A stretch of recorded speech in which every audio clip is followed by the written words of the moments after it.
no creía en nada. Para el doctor Alessandro, un corazón no era el asiento del alma, ni la cuna de los sentimientos, ni mucho menos el trono de Dios. Para él, un corazón era simplemente una bomba hidráulica, 4 cavidades, válvulas, tejido muscular y electricidad. Nada más. Si se detiene, te mueres. Si se pudre, te entierras. Fin de la historia. Alessandro había sostenido en sus manos enguantadas más de 3.000 corazones humanos. Los había abierto, los había reparado, y en muchas ocasiones los había visto dejar de latir para siempre. Por eso, la idea de un corazón que sigue latiendo después de la muerte, la idea de un cuerpo incorrupto detrás de un cristal en Asís, le parecía el insulto más grande a su inteligencia. Era una farsa inmensa, una atracción turística diseñada para sacar dinero a la gente desesperada. O al menos, eso pensaba mientras conducía su coche deportivo hacia la tumba de Carlo Acutis con un estetoscopio en el bolsillo y una sonrisa de cinismo en los labios. Pero lo que no sabía el doctor Alessandro es que ese día la ciencia iba a chocar contra un muro impenetrable. No sabía que al acercarse a ese cristal, el silencio de la muerte iba a ser interrumpido por un estruendo. Prepárate, porque nada de lo que te han contado sobre la paz de los santos te ha preparado para el momento en que un ateo escucha el latido de lo eterno. Bienvenidos, queridas hermanas y hermanos, a un nuevo encuentro aquí en vuestro hogar, Huellas del Cielo. Hoy tenemos por delante un viaje difícil. No es difícil porque sea complicado de entender, sino porque nos va a obligar a mirar dentro de nosotros mismos, en esos rincones donde a veces escondemos nuestra propia incredulidad. A menudo pensamos que los milagros son luces bonitas o coincidencias afortunadas, pero hoy vamos a adentrarnos en un territorio diferente, uno más oscuro y profundo. Vamos a hablar del temor de Dios. La historia que os traigo hoy no suele aparecer en los titulares de las noticias, ni siquiera en los boletines parroquiales habituales. Es la historia de un hombre de ciencia, un cardiólogo de renombre internacional, un hombre que había construido su vida sobre la certeza de que solo existe lo que se puede medir, pesar y cortar. Un hombre que decidió desafiar a un adolescente muerto hace años. Quiero que os imaginéis por un momento la arrogancia necesaria para plantarse frente a un lugar sagrado con la única intención de burlarse. Quiero que sintáis el frío del mármol y el murmullo de las oraciones que tanto le molestaban a nuestro protagonista, porque para comprender la magnitud de la luz que lo cegó, primero tenemos que entender la densidad de la oscuridad en la que vivía. Si alguna vez has sentido que tu fe flaquea ante los argumentos del mundo, o si conoces a alguien que necesita pruebas tangibles para creer, te pido que te quedes hasta el final. Y antes de comenzar este relato que te aseguro, te helará la sangre y luego te encenderá el alma, te invito a que te suscribas al canal si aún no lo has hecho. No lo hagas por mí, hazlo para que estas historias, que son testimonios vivos del poder de Dios, sigan llegando a quienes más las necesitan. Dale a la campana, porque lo que vamos a contar hoy es la prueba de que el corazón de Carlo Acutis no es solo una reliquia, es una advertencia y una promesa. Hablemos de Alessandro. No daré su apellido por respeto a su privacidad y a su proceso actual, pero en los círculos médicos de Milán, su nombre era sinónimo de precisión absoluta.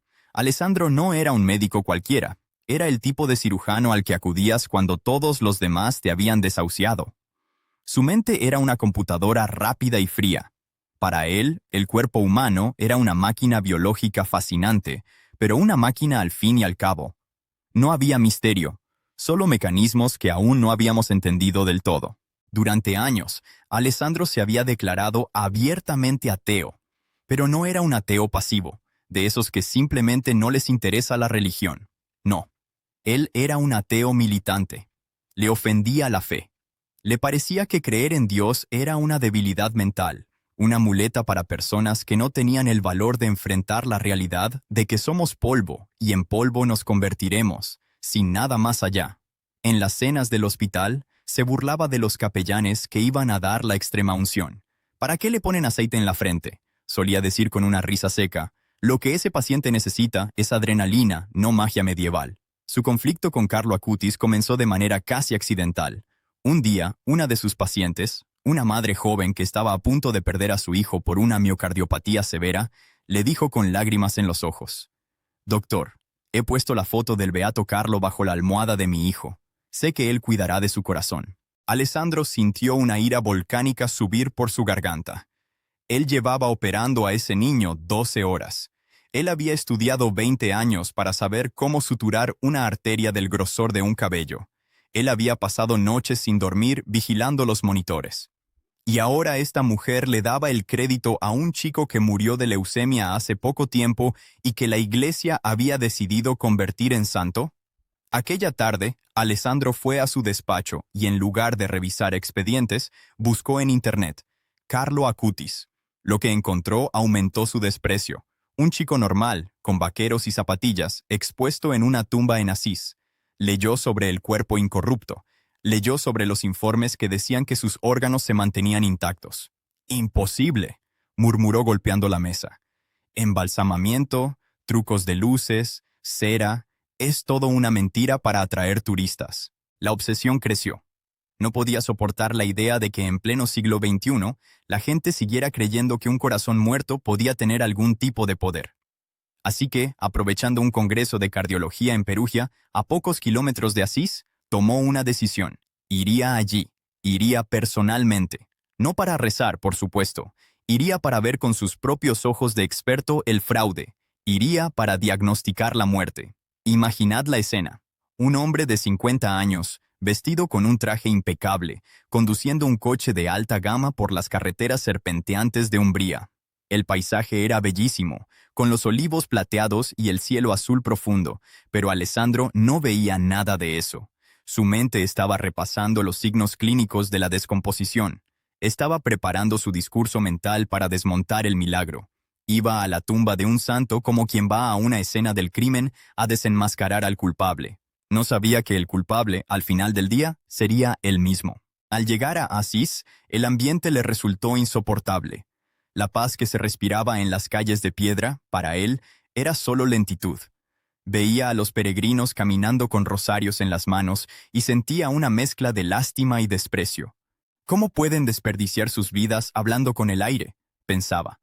Aparcó el coche lejos, casi escondiéndolo, y caminó hacia el santuario del despojo. Es importante que entendáis el estado mental de Alessandro en este momento. No iba con curiosidad, iba con prejuicio. Iba armado con su ciencia como si fuera un escudo y una espada. Al entrar en la iglesia, el contraste fue brutal. Fuera, el sol brillaba. Dentro, la luz era tenue, respetuosa. Había un silencio denso, no el silencio de una biblioteca vacía, sino ese silencio habitado que solo se encuentra en los lugares donde Dios está presente. Pero Alessandro era inmune a eso, o eso creía él. Caminó por la nave lateral, esquivando a una anciana que lloraba suavemente en un banco. Sus pasos resonaban demasiado fuertes. Sus zapatos de suela dura hacían un clac, clac, que parecía romper la armonía del lugar. Se sentía un intruso, pero eso le daba poder. Se sentía el único adulto en una habitación llena de niños fantasiosos. Y entonces, lo vio. Al fondo, elevado, estaba el monumento. La tumba de Carlo. Se acercó con paso firme, ignorando la cola de gente que esperaba para acercarse. Su bata de médico no la llevaba puesta, pero su actitud era la de quien entra en un quirófano. Él mandaba allí. Se puso en un lateral, observando. Vio el cuerpo. Carlo Acutis, el ciberapóstol de la Eucaristía, yacía allí, vestido con sus vaqueros, su sudadera y sus zapatillas deportivas. Parecía que simplemente estaba durmiendo una siesta después de un partido de fútbol. Para los fieles, esa imagen era un consuelo, una prueba de que la santidad es posible en la vida moderna. Para Alessandro, era una provocación. Entornó los ojos, agudizando su vista clínica. La piel tiene un tono demasiado ceroso, analizó mentalmente. Seguramente han usado silicona para rellenar los tejidos faciales. No hay deshidratación visible, lo cual es imposible después de tantos años sin un tratamiento químico agresivo. Empezó a hacer una lista mental de todas las explicaciones lógicas. Quería encontrar la costura, el fallo, la prueba del engaño. Pero algo le molestaba. A pesar de su análisis frío, había algo en la expresión de Carlo que no encajaba con un cadáver. Los cadáveres, y Alessandro había visto miles, tienen una vacuidad característica.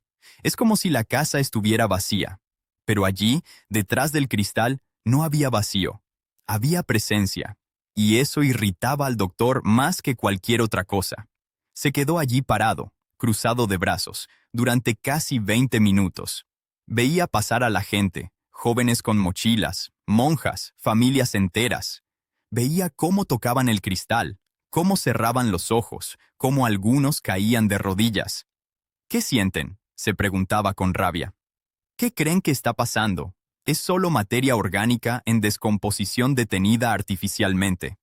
La soberbia es un muro alto, hermanos, pero Dios tiene martillos muy pesados.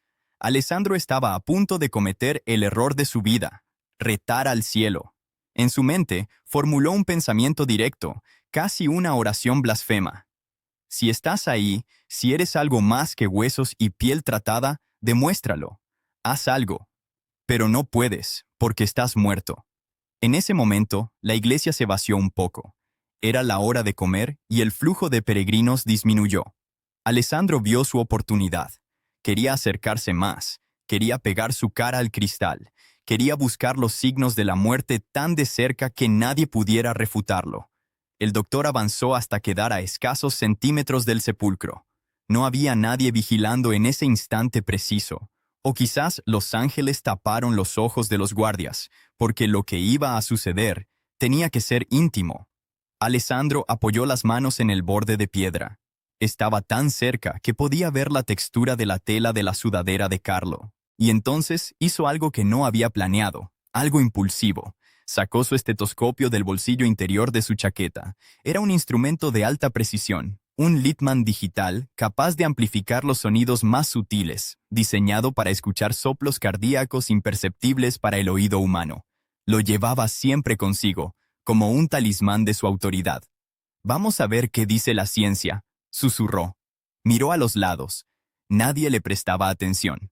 Con un movimiento rápido, colocó la membrana del estetoscopio sobre el cristal, justo a la altura donde estaría el pecho de Carlo, apuntando hacia el corazón.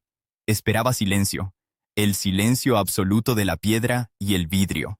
Esperaba escuchar, como mucho, la vibración del aire acondicionado o los pasos lejanos de los turistas. Cerró los ojos para concentrarse, preparando su mueca de triunfo.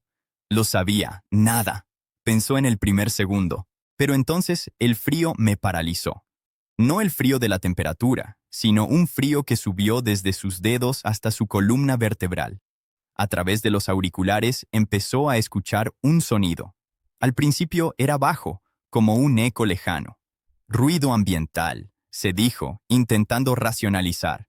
Ajustó el volumen del estetoscopio, y el sonido se hizo más claro. Lup-dub, lup-dub, lup-dub. Alessandro abrió los ojos de golpe. Miró el estetoscopio, miró el cuerpo inmóvil de Carlo. No puede ser, pensó. Es mi propio pulso en los dedos lo que estoy escuchando. Retiró las manos del cristal, sosteniendo el instrumento solo por el tubo de goma para evitar cualquier interferencia de su propio cuerpo. Volvió a apoyar la campana en el vidrio. Lup-dub, lup-dub, lup-dub. El sonido no solo seguía ahí, sino que aumentaba de intensidad. No era el latido rápido y nervioso de su propio corazón asustado. Era un ritmo lento, poderoso, profundo. Era el latido de un atleta en reposo, o mejor dicho, el latido de alguien que duerme en una paz absoluta. El doctor sintió que le faltaba el aire. La lógica se desmoronaba. Un cuerpo muerto no tiene actividad eléctrica. Un corazón sin sangre no bombea. El sonido no podía venir de dentro de esa urna. Era físicamente, biológicamente, científicamente imposible. Pero el fenómeno no se detuvo en el sonido. De repente, el estetoscopio empezó a calentarse. No un calor tibio, sino un calor intenso, como si hubiera puesto el metal sobre una estufa encendida. Alessandro quiso soltarlo, pero sus manos no respondían. Estaba pegado al cristal, fascinado y aterrorizado a la vez. Y luego vino el aroma. En medio de esa iglesia antigua que olía a incienso y cera vieja, una fragancia imposible lo envolvió. No venía de fuera, venía de la tumba. Era un olor a rosas frescas, a lirios, pero mezclado con algo más, algo que Alessandro, con toda su experiencia, nunca había olido. Era el olor de la vida pura, Era el olor de santidad, pero tan denso y fuerte que a Roberto le costaba respirar, como si el aire se hubiera convertido en perfume líquido. El latido en sus oídos se transformó. Ya no era solo un sonido mecánico. Empezó a sentir que cada bum bum era una palabra. Era como si ese corazón le estuviera hablando en un lenguaje que no pasaba por el cerebro, sino que iba directo a su propia sangre. Cada latido decía, estoy vivo, y te amo. El terror más absoluto que un ser humano puede sentir es cuando lo sagrado choca violentamente contra un corazón de piedra. Alessandro, el hombre que se burlaba de la muerte, estaba ahora temblando como una hoja frente a la vida con mayúsculas. Intentó retroceder, intentó gritar, pero su voz se había quedado atrapada en su garganta. Las rodillas de Alessandro cedieron. El gran cardiólogo de Milán cayó al suelo, no en un gesto de adoración voluntaria, sino aplastado por el peso de la verdad. El estetoscopio quedó colgando de su cuello, ya inútil. Ya no necesitaba el aparato. El latido ahora resonaba fuera, en el aire, o quizás dentro de su propia cabeza. No lo sabía. Desde el suelo levantó la vista hacia el cristal, y por un segundo, solo por una fracción de segundo, le pareció ver que Carlo no estaba muerto. No vio un cadáver. Vio a un chico mirándolo, no con juicio, no con la ira que Alessandro sabía que merecía por su soberbia. Lo miraba con una compasión infinita, casi divertida, como diciendo, ¿ya me crees, doctor? Ahora sí. En ese momento, toda la estructura mental de Alessandro se vino abajo. Años de estudios, de títulos, de conferencias, de orgullo intelectual, todo se convirtió en ceniza. Se dio cuenta de que había sido un ignorante. Había estudiado la mecánica del reloj, pero había negado la existencia del relojero. Empezó a llorar. No eran lágrimas de tristeza, eran lágrimas de ruptura. Era el llanto desgarrador de un dique que se rompe. Lloraba por cada vez que se había burlado de un paciente que rezaba. Lloraba por su propia soledad, esa que había disfrazado de autosuficiencia. Lloraba porque tenía miedo, un miedo santo, un temor reverencial ante la inmensidad de lo que tenía delante. La gente empezó a mirar. Unos guardias se acercaron, preocupados, pensando que el hombre estaba sufriendo un infarto. Y en cierto modo, así era. Su viejo corazón de piedra estaba muriendo para que pudiera nacer uno de carne. «Signore, ¿está bien?», le preguntó un guardia poniéndole la mano en el hombro. Alessandro quiso responder. Quiso decir, «Soy médico, estoy bien», pero no pudo. Abrió la boca y no salió ningún sonido. Se había quedado mudo. El hombre que siempre tenía una respuesta mordaz, el que dominaba los debates con su retórica afilada, ahora no tenía palabras. Dios le había quitado la voz, tal vez porque por primera vez en su vida, Alessandro necesitaba escuchar. Lo ayudaron a sentarse en un banco. Le ofrecieron agua. Él solo negaba con la cabeza y señalaba la tumba, con los ojos desorbitados y llenos de lágrimas.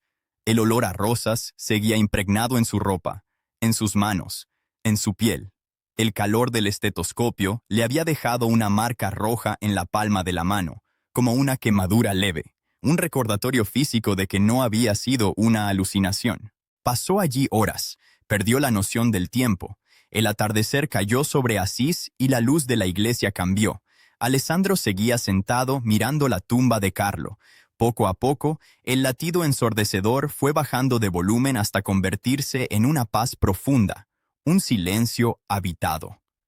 Empezó a repasar su vida, pero ya no con la justificación del ego, sino con la claridad de la luz divina. Vio su arrogancia como una enfermedad. Vio su ateísmo no como una conclusión lógica, sino como una herida infectada. Y allí, frente a un chico de 15 años que había hecho de su vida una autopista al cielo, el doctor de 50 años se sintió como un niño pequeño y perdido. «Perdón», articuló sus labios sin sonido. «Perdón». Y en ese silencio sintió la respuesta. No fue una voz, fue una certeza. La certeza de que el corazón de Jesús, a través del corazón de Carlo, lo estaba recibiendo. No había reproche, solo bienvenida. Alessandro salió de la iglesia ya de noche. Caminó hacia su coche tambaleándose, como un borracho, pero estaba ebrio de espíritu. No encendió la radio en el viaje de vuelta. Condujo en silencio, con las ventanas bajadas, dejando que el aire frío de la noche le golpeara la cara. Al llegar a su casa en Milán, no pudo dormir. Se sentó en su estudio, rodeado de sus libros de medicina, de sus diplomas enmarcados. Todo le parecía ahora tan pequeño, tan limitado. Tomó su estetoscopio, ese instrumento que había sido su cetro de poder, y lo guardó en un cajón. Sabía que nunca más volvería a escuchar un corazón de la misma manera. Su voz tardó 3 días en volver. 3 días de silencio absoluto en los que Alessandro no fue al hospital. Se reportó enfermo. Y estaba enfermo. Estaba convaleciente de una cirugía espiritual mayor. Cuando por fin pudo hablar, su voz había cambiado. Ya no tenía ese tono cortante y autoritario. Era más suave, más pausada. El primer día que volvió al hospital, sus colegas notaron algo extraño. Alessandro no se burló de nadie, no criticó. Cuando entró en la habitación de la paciente, la madre del niño con miocardiopatía, se detuvo a los pies de la cama. El niño estaba mejorando, contra todo pronóstico médico. La madre lo miró con miedo, esperando algún comentario sarcástico sobre la estampa de Carlo Acutis que seguía bajo la almohada. Alessandro se acercó, tomó la estampa con un respeto que hizo temblar sus propias manos, la miró un momento y luego miró a la madre. «Tenía usted razón», dijo Alessandro. «La medicina llega hasta donde llega, pero el amor llega más lejos». Desde ese día, el doctor Alessandro no dejó la medicina, pero cambió la forma de ejercerla. Entendió que él era solo un instrumento, un mecánico de la obra de Dios. Empezó a rezar antes de cada operación. Y lo más sorprendente, empezó a recomendar a sus pacientes que no perdieran la esperanza, que pidieran ayuda al cielo. Se convirtió en un apóstol de bata blanca. Muchos de sus antiguos amigos se alejaron, diciendo que se había vuelto loco o que estaba sufriendo una crisis de la mediana edad. A él no le importó. Él sabía lo que había escuchado. Él sabía que había tocado el fuego y no se había quemado, sino que se había purificado. La historia de Alessandro nos enseña que no hay corazón tan duro que Dios no pueda ablandar. Nos enseña que la ciencia y la fe no son enemigas, sino que la ciencia es simplemente el estudio de las huellas dactilares de Dios en la creación. Y sobre todo, nos enseña que los santos están vivos, más vivos que nosotros, trabajando activamente, latiendo con fuerza en medio de un mundo que intenta silenciarlos. Hermanas y hermanos, ¿cuántas veces somos nosotros como el doctor Alessandro? ¿Cuántas veces necesitamos ver para creer?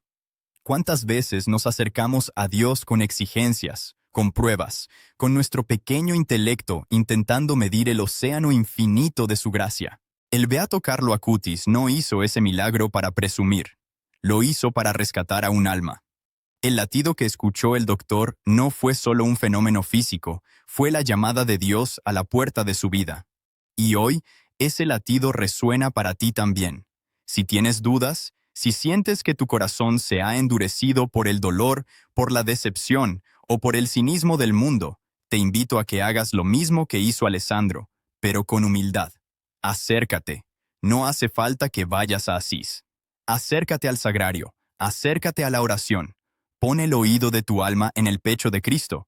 Te aseguro que escucharás ese mismo ritmo. Lub dub, lub dub. Te amo, te amo. No te quedes esta historia para ti. Compártela. Haz que llegue a esos Alessandros que hay por el mundo, perdidos en su propia oscuridad, creyendo que lo saben todo cuando en realidad no saben nada del amor. Dale un me gusta a este video para que más personas descubran que Dios está vivo y actuando, y que sus santos son nuestros amigos poderosos. Y quiero preguntarte a ti, déjanos en los comentarios. ¿Alguna vez has sentido una presencia inexplicable que te hizo cambiar de rumbo o reafirmar tu fe? ¿Alguna vez has tenido un momento en el que la lógica no pudo explicar lo que sentía tu corazón? Os leeré a todos, porque vuestros testimonios son la gasolina de este canal. Gracias por haberme acompañado en este viaje a la tumba de Carlo y al corazón de un hombre convertido. Que el latido del cielo os acompañe siempre. Hasta el próximo video aquí, en Huellas del Cielo.